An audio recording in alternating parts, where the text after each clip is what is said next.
United Heart of Ukraine, a flash mob with this name, was organized by activists of the Yellow Ribbon resistance movement. Ukrainians from the territories temporarily occupied by Russia were asked to send a photo of their hometown. Since the beginning of the flash mob, we have been receiving hundreds of photos every minute from our activists from the occupied territories. Before publishing, we compare them with those photos that we receive on social networks with part of the hearts from people in the territory controlled by Ukraine. This includes Facebook, Instagram, Telegram, Open Twitter, any social network. Click on the hashtag and you will see just a large stream of these photos and support. Coordinator of the resistance movement in the temporarily occupied territories, Yellow Ribbon, in an interview with Hromadske Radio.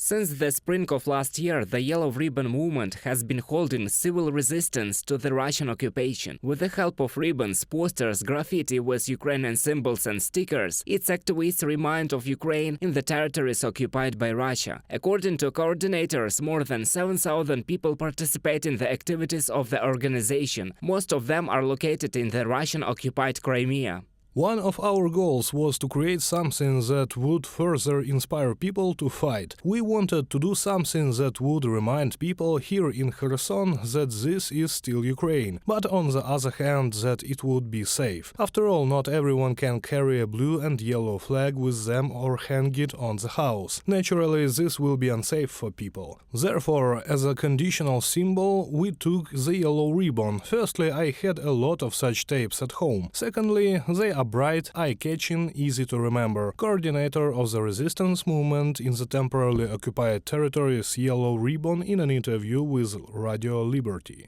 Ukrainians in the territories occupied by the Russian army collect important information for the armed forces and the security service of Ukraine. We are trying to verify this information as much as possible with the help of local activists, and then we transfer this information, for example, through the chatbot of the Yevorog application, and everything related to collaborators and executioners is passed through the chatbot to the Security Service of Ukraine and the Prosecutor General's office. Coordinator of the resistance movement in the temporarily occupied territories, Yellow Ribbon, in an interview with Radio Liberty. The information received from the underground helps the Ukrainian military to counteract the Russian army. For example, the day before, the press service of the Ukrainian Operational Command South reported that in the Mykolaiv region, on the Kinborn Spit, the Ukrainian military destroyed Russian equipment and ammunition depot, and in the Kherson region, 3 motorboats along with Russian saboteurs. On Kinburn, the Russian military can gradually bring up weapons ammunition from the left bank of the temporarily occupied Kherson region, since this is a peninsula connected by land with this particular area. They almost throw on their fingers who will go on this mission, because they know that it is virtually impossible to return from there. Natalia Humanyuk, head of the Joint Coordinating Press Center of the Defense Forces of the South of Ukraine, on air of the Ukrainian telephone. According to the coordinator of the Yellow Ribbon movement in the Russian-occupied Crimea alone, about 4,000 men and women are participating in the resistance.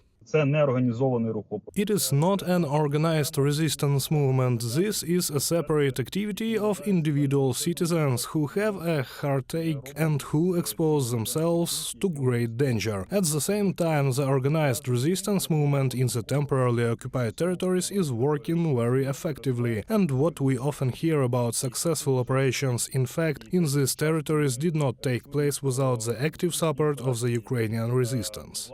Despite the harsh repressions by the Russian occupiers, there is resistance in the occupied territories of the Donetsk and Luhansk regions, the Main Intelligence Directorate of the Ukrainian Defense Ministry stated.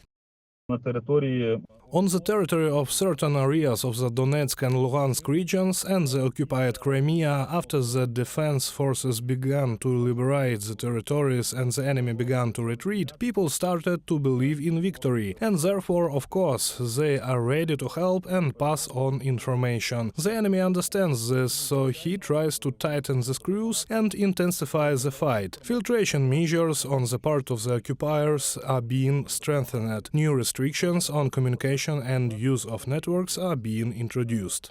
We have created safety instructions for our activists. They are in the chatbot. Before the task, each activist can check, take a spare phone or clean the main one, remove extraneous information from everywhere about the movement, received tasks, delete correspondence and photos, have a change of clothes. When you go on a mission, you need to change routes so that you cannot be tracked. If you see that it's too hard to work in crowded places, don't risk it. Coordinator of the resistance movement in the temporarily occupied territories Yellow Ribbon in an interview with Radio Liberty.